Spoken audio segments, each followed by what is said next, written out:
Welcome to the eLABorate Topics podcast, where we focus on lab-specific strategies for medical laboratory professionals. We're proud to be the healthcare detectives that work behind the scenes to get the results needed to influence medical decisions. Let's grow together and jump right into the lab.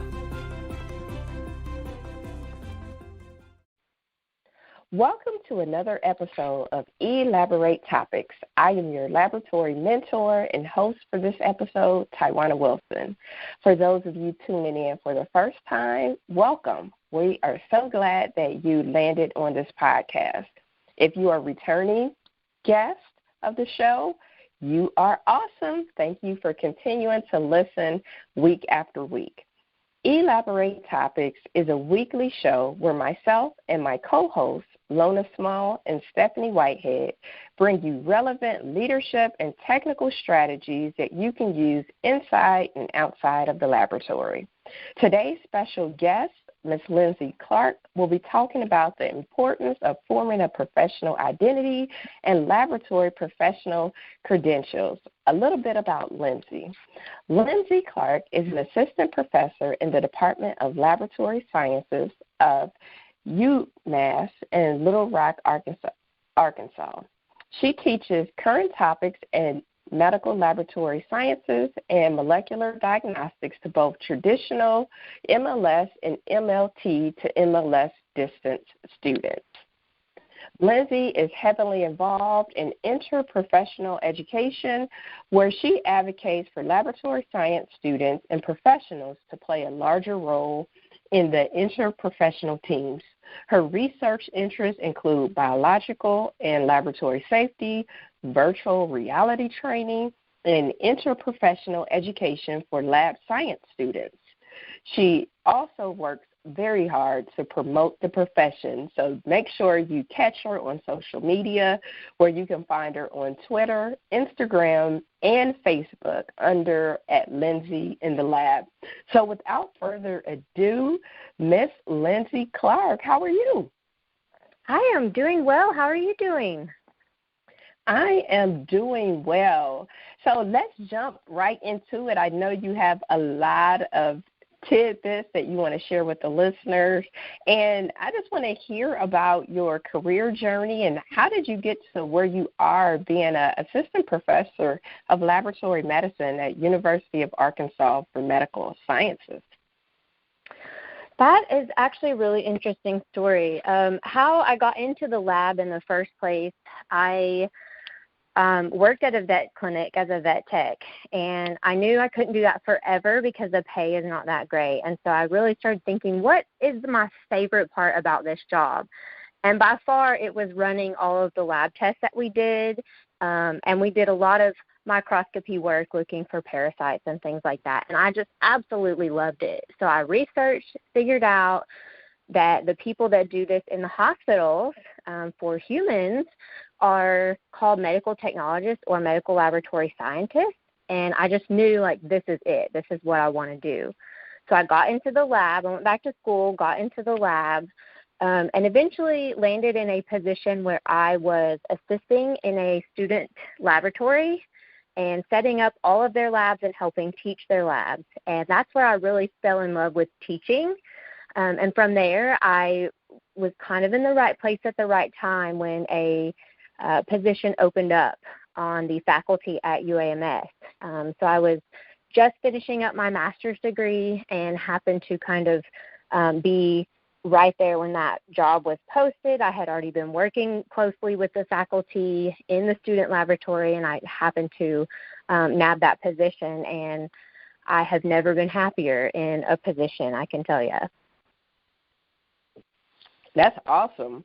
And I know when we talk to a lot of laboratorians all over, they feel like this career is kind of limited. And that's awesome that you've been able to get into it. You've been able to get into the education side of it. And sometimes people refer, maybe not sometimes, a lot of times, people refer to medical laboratory science as the hidden profession, where many professionals, especially our healthcare colleagues, they don't even know what we do or really fully understand what we do. Can you share your thoughts about it and some simple ways we that are in the profession can advocate and promote the industry? Yes, absolutely. So it is still, after going on 8 years in the profession, shocking to me that so many people don't know who we are and what we do. One of the things that I advocate for on a regular basis is for, as laboratory professionals, to educate. When the nurses call and have questions, educate them. If you have to call the floor and ask for a redraw specimen, educate them on maybe why we're having to redraw that, and kind of just give them a little bit of an idea of where we're coming from. And that's one of the major ways that we can sort of get our profession out there. Aside from that, social media is a great place to sort of share what we do, share articles about laboratory professions. Right now, with COVID going on and all of the testing being in the mainstream media, now is a great time to be sharing those articles and just put a little blurb about, this is what I do, this is who I am. We are medical professionals, laboratory professionals, and we play a huge role in healthcare. Absolutely. I think you're right. It starts with us, and it starts with us educating others. And, you know, you're right, starting with our nurse colleagues, helping them help us. You know, if we do get those specimens that maybe the collection wasn't the best and now we're not able to perform the testing, of educating them on why the specimen type was not great, or why we need them to order the draw of the specimens a certain way. But I absolutely agree with you that education is important, and that's the only way that we get the word out, and using social media. And I know that you're very active on social media. What are some of the things that you're doing in regards to social media that people can, you know, do and don't feel like it's a lot of energy?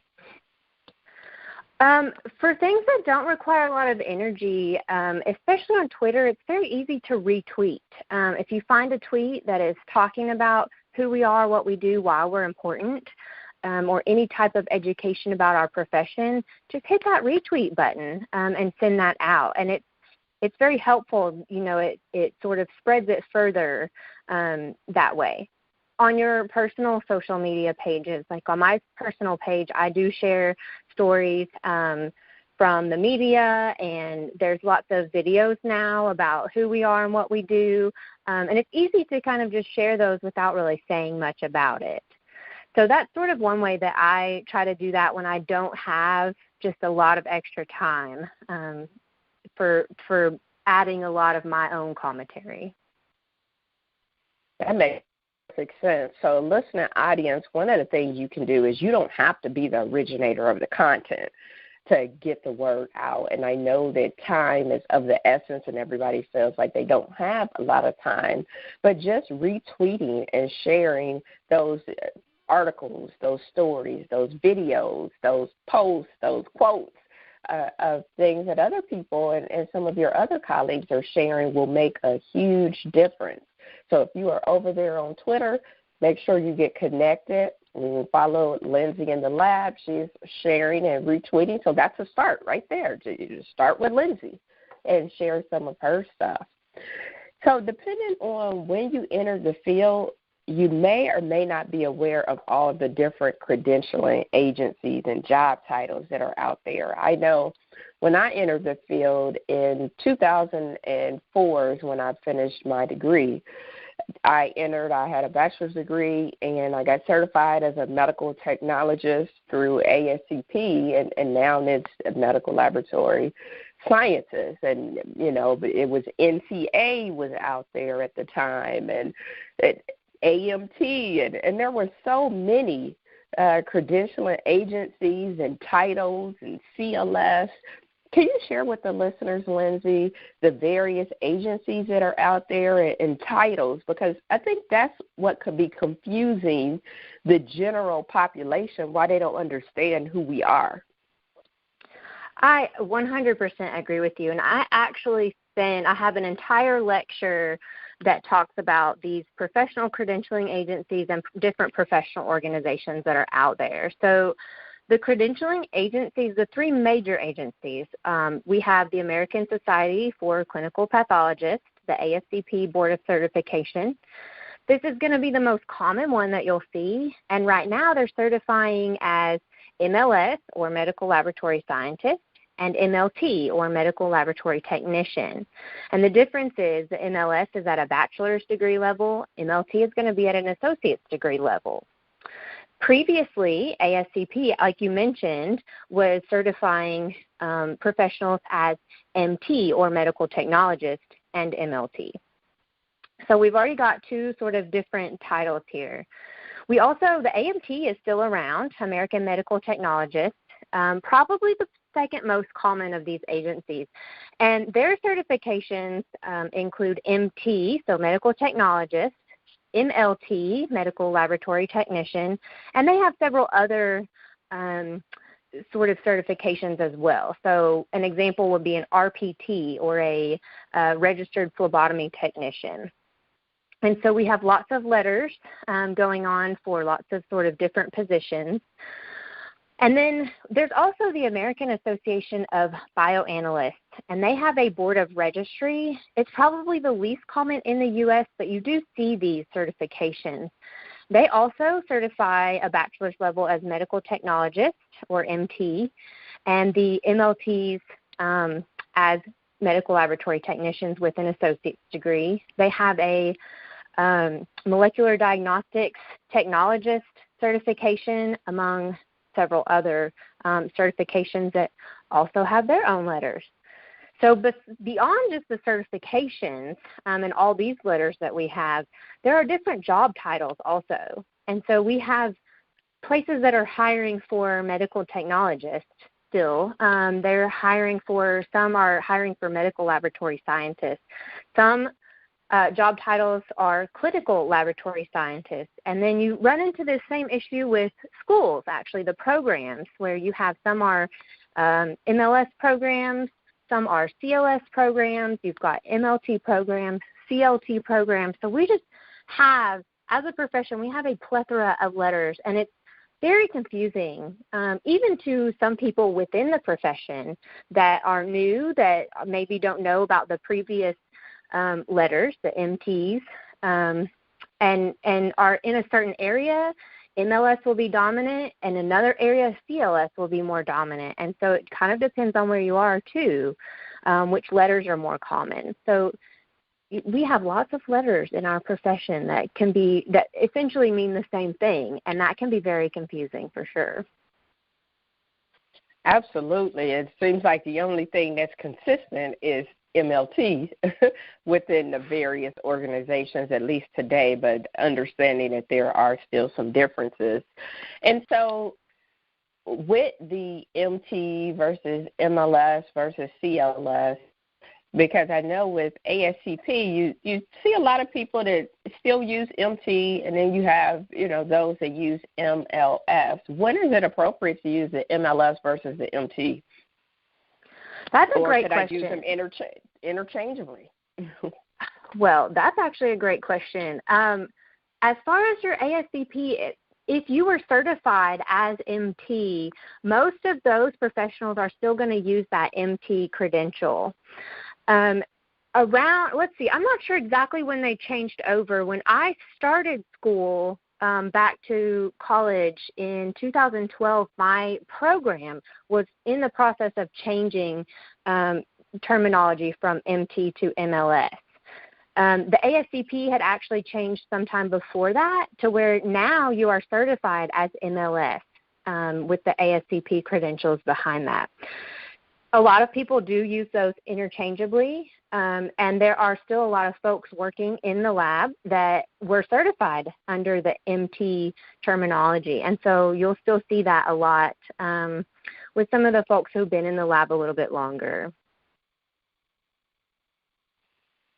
That makes sense. I know when I got certified, it was certified as MT ASCP, but once ASCP changed, and when I got certified, that's when you had to start with the continuing education hours to maintain your certification, with the 36 hours every 3 years. And so once I had to maintain my certification, then they allowed you to use that CM, certification maintenance, initials behind your certification, and then that's when I transitioned myself personally to the MLS, and that's what my card says is MLS ASCP. So I no longer say MT. I don't feel like MT is current. I think people will know whether I use MT or MLS, but I personally use MLS.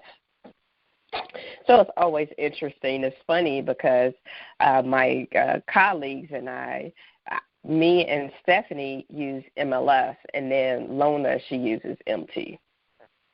And I believe they gave you a choice, right, whether to go into that certified maintenance, because there's some of those folks that are kind of grandfathered in that are not required to do that maintenance. Correct. So if you were certified after January 1st, I believe it was 2004, then you were required to maintain certification, the continuing education hours. So when I came into the field, I didn't have a choice. Those who were certified before, I was like kind of right on the cusp. And those who were certified before were not required to do the continuing education hours. So those are people who were certified prior to 2004. You probably will see where they use the MT. Yes. So we kind of talked about this already, about the different various credentials and titles and contributing. So how do you feel that it contributes to confusion inside of our profession, so like within each other, and then how does it create some of that confusion outside with some of our partners, our hospital partners, and everybody else who's really not familiar with the industry? I really think that all of these different titles do contribute heavily to the confusion. And you'll see sometimes on social medias in some of the groups where it's mostly laboratory professionals, there will be people that will ask, well, what's the difference between MLS and MT? And again, a lot of that has to do with newer professionals that are coming into the lab that maybe weren't taught or don't know that ASCP used to certify as MT. They don't really know that older terminology. And so there's a lot of times that contributes to confusion within our own profession. And then you run into the whole sort of problem of all these different job titles. And so when they are new graduates and they're out there looking for positions, if nobody has really told them or helped guide them, they may not understand that a medical technologist position that is posted, they are actually qualified for that as an MLS. And the same thing with a CLS, a clinical laboratory scientist. They're essentially the same thing. And so I think that certainly contributes to confusion with our own field. And if we are confused about our own profession, that certainly is going to mean that the general public and other healthcare professionals are going to be very confused. And so we don't always realize these are the same thing. Other healthcare professionals are certainly not going to realize these are actually the same job. They're the same profession. And so when they hear all these different titles, they don't really understand, like, oh, these are all actually, medical laboratory scientists, and they're all kind of doing the same thing, and they're all certified and qualified to be doing what they're doing. I have spoken with countless healthcare professionals that are in other fields that have been very confused about who we are and what we do. And so I always take that opportunity to try to educate them. But certainly, having so many letters and so many different job titles and certifications is very confusing. Absolutely, I agree. And it makes me think about this next question is, why is this so important outside of the confusion? for the lab field to form more so of a unified professional identity. I know as lab professionals, we're always kind of quick to talk about nursing and, the salary inequities there. But usually with your nurses, you have an RN, whether it's a 2-year, 4-year master's degree, it's still RN, and then you have their LPN. They don't really have a bunch of different titles as much as we do. And I don't know if that helps them or not, but it seems like they have more of a unified front into who they are. And talk about that a little bit from the lab perspective of why we need this kind of a more unified professional identity in order to really move ourselves forward and really have that true advocacy. The reason it is so important for us to have a more unified professional identity is to help clear up some of this confusion about who we are, what we do, and what are our qualifications. You spoke about RNs, and in general, RNs, registered nurses, are RNs. Now, depending on their different specialty, they might have some extra letters behind their name if they are certified OR nurses or if they're certified pediatric nurses. But for the most part, they all still have that RN credential. For us, because our credentials are kind of all over the place, it makes it really difficult. So if you spoke to salary, and I think this is a really, really important point here. If my institution wants to do a market adjustment where they are looking at the average salary around the country in similar institutions, similar facilities, and they are doing this market adjustment looking for other jobs that match our jobs, well, let's say we are classified as medical technologists. That's kind of older terminology, and we're not going to find we are not going to pick up all of the institutions or facilities that are the same as us. So we are actually not going to have a very fair market adjustment to our salary because we're not sort of equally comparing to all of these different job titles. So it's super important if let's say we all went by medical laboratory scientist, and that's the current terminology. That's what ASCLS and ASCP have determined as the best terminology for the bachelor's level, MLT for an associate's level.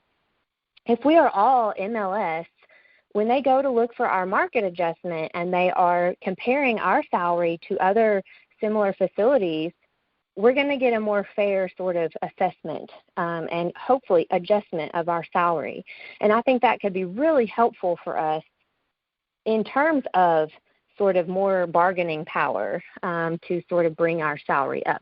And also with the salary adjustments, a lot of times we are looking at the HR department is looking at all of this data, not necessarily a lab professional that would understand all of this. And so we don't fully understand it as a profession a lot of times. HR definitely doesn't. So that's one of the major reasons. But also just to kind of get a more unified front out there. Nurses, we know that nurses in general, their job is to take care of patients. We want the public and other healthcare professionals to know that as an MLS or an MLT, our job is to take care of patients by running all of their laboratory tests and giving you the most accurate results that we possibly can. Absolutely. I think you brought up a great point in that HR, they don't necessarily know all the nuances of our background and of our profession. And so, again, it speaks to why the advocacy piece is important, why it's important for us to talk about what we do, who we are, and I agree. If I had a magic wand, everybody would be MLS or MLT, and we can call it a day, but unfortunately I don't. But if I did. So that was a great point that you brought up. And I think it makes me think, too, I had a friend recently, and you could tell that, again, people are confused, and my friend is in healthcare, and we were talking about COVID tests, and she was like, yeah, my physician, they performed the test, and I'm like, hold up. Hold up. Hold up now. Nothing against your physician, but the lab performs your test. And then it was like, well, I looked at my chart, and it has my physician's name. I'm like, because your physician ordered the test. But the lab is the one that's performing the test. And so many people think that their physician is the one that is performing the test because they are the ones that are usually delivering the results, or they're, somebody in their office or whatever the case may be. And the general public don't talk to the lab. So we do all the work behind the scenes. We help the physicians and clinicians and nurses and all of our hospital stakeholders be able to operate in their zone of genius, and we just kind of stay behind. So do you think that kind of adds to the kind of confusion, or, having us being that hidden profession too? Because, they'll see that it was performed by such and such lab maybe, or if they get a bill, I got a bill from such and such lab. But outside of that, we're kind of behind the scenes. I think most definitely. Even, when outpatients go and get their blood drawn, even if it's a phlebotomist drawing the blood, I think the lab is kind of this elusive place that specimens get sent to, and then a day later, magically, these results appear, and then, the physician or that provider's nurse is calling to report those results. And so it just kind of glosses over, the actual performing of those lab tests. And so that is certainly contributing to some of the lack of recognition, I think.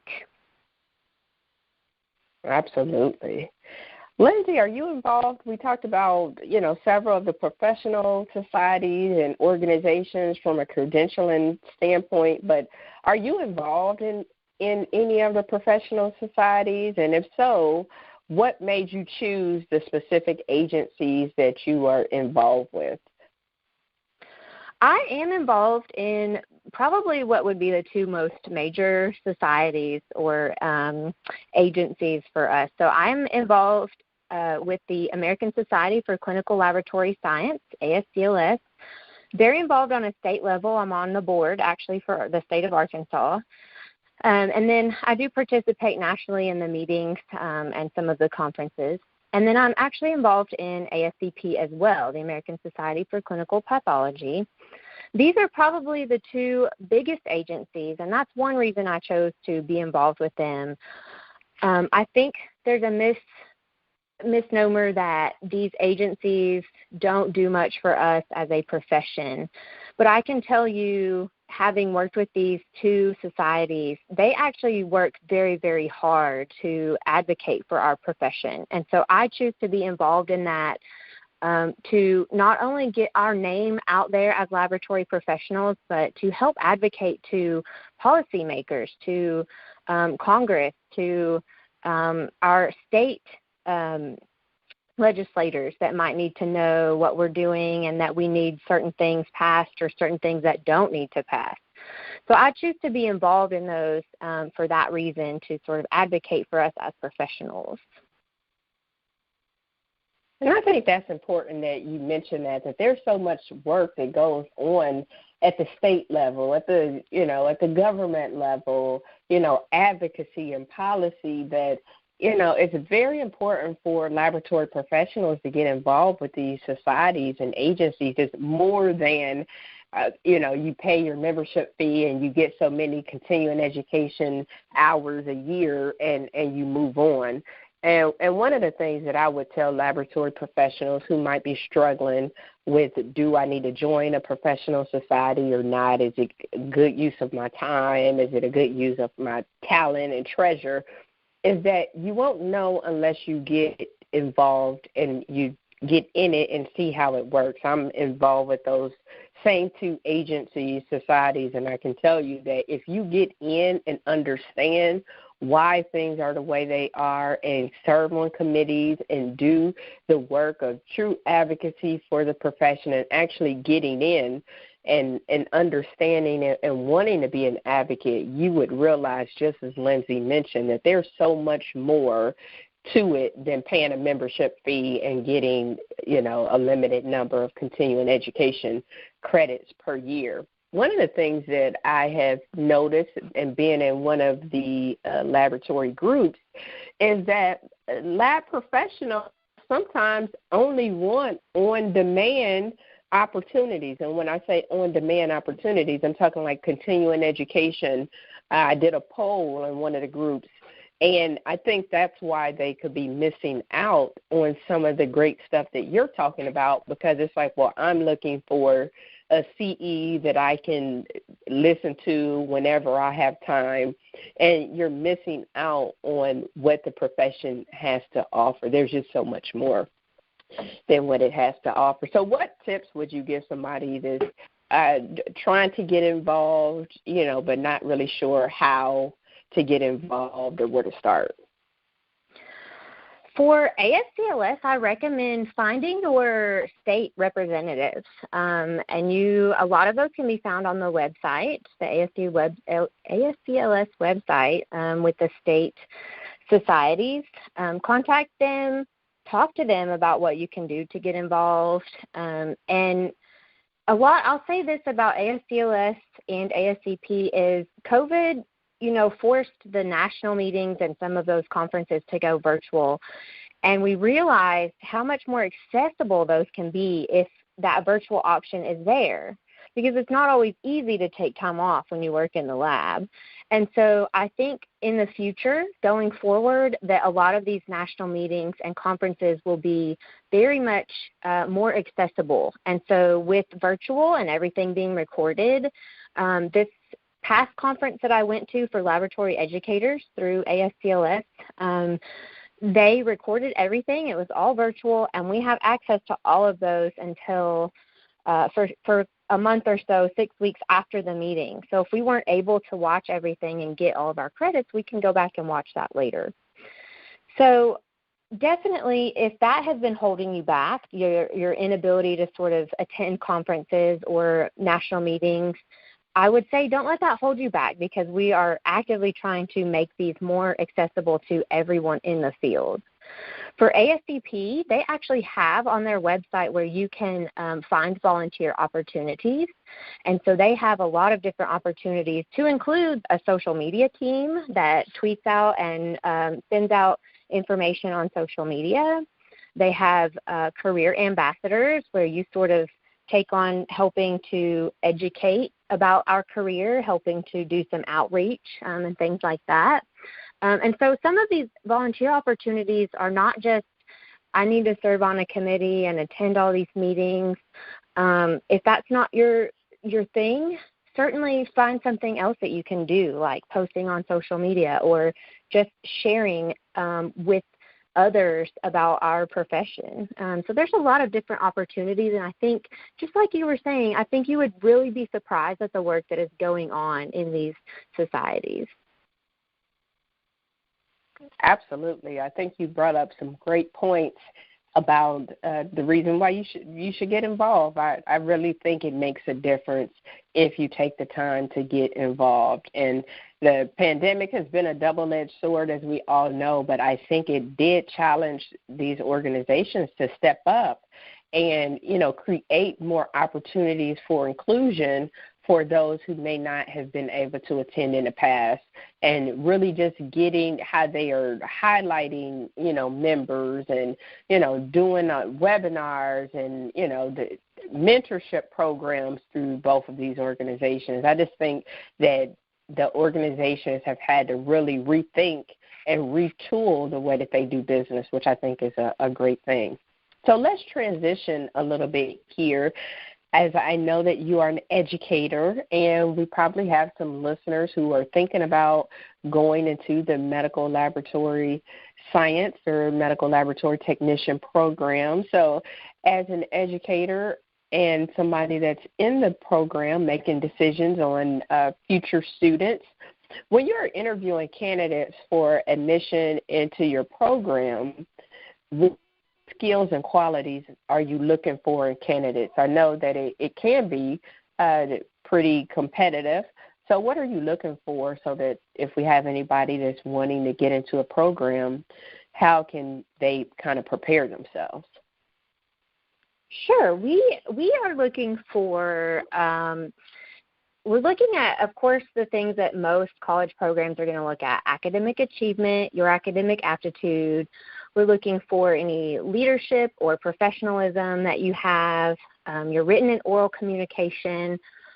But we're also kind of looking for those things that make a very good laboratory professional. So attention to detail, people that like to solve problems. You know, we're kind of a lot of times referred to as medical detectives, right? So we spend a lot of time solving problems in the lab. And so those types of people that really enjoy helping others, really want to be involved in patient care, but may not want to be involved in direct patient care. So these are the people that we're kind of looking for. We actually have an MLT to MLS online bridge program, and in that program we look for very similar things, but we also look for those that are looking to further their education to sort of also further their career. And so they're looking to go from the MLT associates level to the MLS bachelor's level because they want to be the next generation of leaders. They want to move into leadership, and they want to take on those roles and lead the lab into the future, whatever that's going to look like. That's good information. What kind of tips? So once they get into the program and maybe, going throughout their journey and getting ready to graduate, what kind of tips do you give your students so that they can be successful laboratorians once they get into the field? We get a lot of questions from our students, especially our traditional students that don't have that lab experience yet. Where's the best place to work? Where should I work here? And my advice to them is figure out what your priorities are. Is your priority, do you want to make a lot of money? Do you want to travel and see different parts of the country? Do you value your sort of time off more than making lots of money? Because there are pros and cons to working anywhere. Any facility that you find is going to have pros and cons. Some have a better shift differential where if you work second or third shift, you're going to make quite a bit more money. Some have better benefits, so they're going to have a better retirement option for you. Some have policies where they are very good about allowing you to take time off. And so it really just depends on what your priorities are and what your values are to find a good workplace. In addition to that, usually always follow your lab's policies. I can't tell you how many times I say that in my lectures. Like when you get to the real world, just make sure you always follow your lab's policies and procedures because they're there for a reason. Absolutely. Please do not deviate from those policies and procedures. Please make sure you are following what is written in your policies and procedures that is happening in practice. Yes, absolutely. Lindsey, do you enjoy being in the field as much now as you do when you first entered it? I think I actually enjoy it more now. I absolutely loved the field when I went in. My work background in the lab is mostly in microbiology and molecular diagnostics, and I loved being in the lab, and I love it even more now getting to share what I know with students and help prepare them for those roles that they're going to play. Absolutely. Awesome. That's always awesome to hear that you enjoy what you do still, even after you have been in it. So this is a part of the show that is pretty fun part of the show. I'm just going to ask you some questions. Don't overthink about it. Don't think too long about it. These are just fun questions of getting to know you because, sometimes in the lab industry we can be so serious. So what's your favorite area of the lab? Oh, my favorite area is definitely molecular, just because to me, molecular is the future of the lab. You're going to start seeing this in every department, and it is so incredibly fascinating. So that's definitely my favorite area. Okay. hospital or reference lab? Oh, I actually never worked in a reference lab. I worked sort of in the send-outs area, but I really enjoyed working in the hospital lab. Okay. Generalist or specialist? Ooh, I think there's pros and cons to both. When I was first hired as a student, I was sort of more of a generalist, but I loved being a specialist in microbiology and learning just all the little tiny details about all of the different things that you can find in cultures. Okay. First shift or off shift? Off shift being second or third? I liked working first shift just for the time that it sort of gave me after work. But I will say this, I am not a morning person. And so we stagger our shifts now in the office, and I work what we call the late shift. So I work about 9 to 5:30 or so. And that really works well for me. The 7 a.m. was tough. It was tough for me. And if a book was written about you, what would the title of the book be called and why? Let's see. A book about me. I think the title would be called In My Free Time, and free time would be in quotes. And I think it would just be a list of everything I want to do at some point in my life that I just haven't had time to do as of yet. That would be enough to fill up a whole book, honestly. Awesome.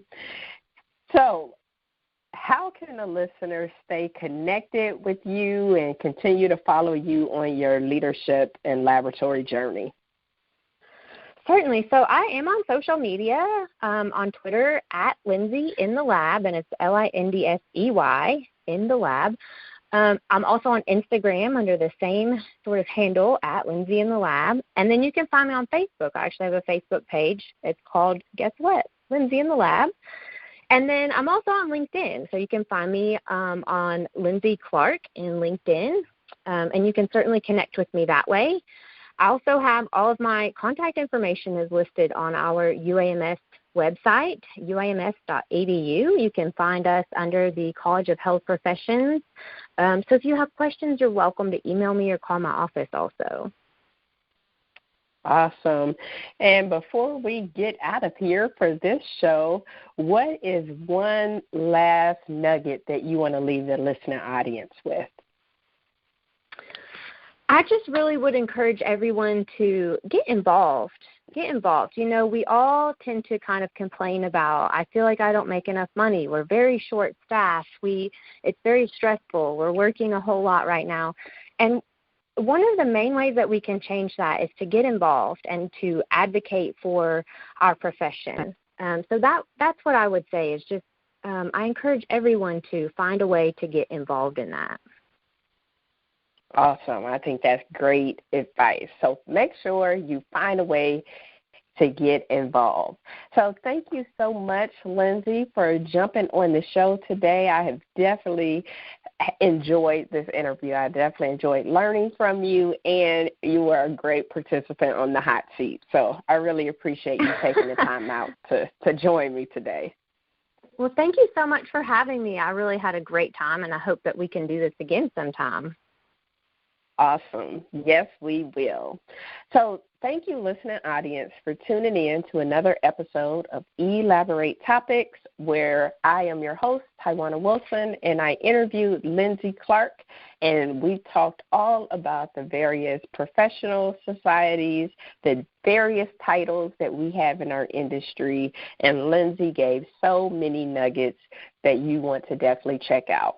So if you can do me a favor and share this podcast out, share with a colleague, share it with a future student, share it with anybody who needs to be connected to this podcast and listen to this podcast. We would definitely appreciate it. And until next time, my friends, have an awesome week. Thank you for tuning in to another episode of eLABorate Topics. where your hosts discussed relevant strategies for laboratory professionals. Please subscribe to this podcast on your favorite podcast platform and listen to us on directimpactbroadcasting.com. Stay tuned for another episode with information you can use to excel in your laboratory career.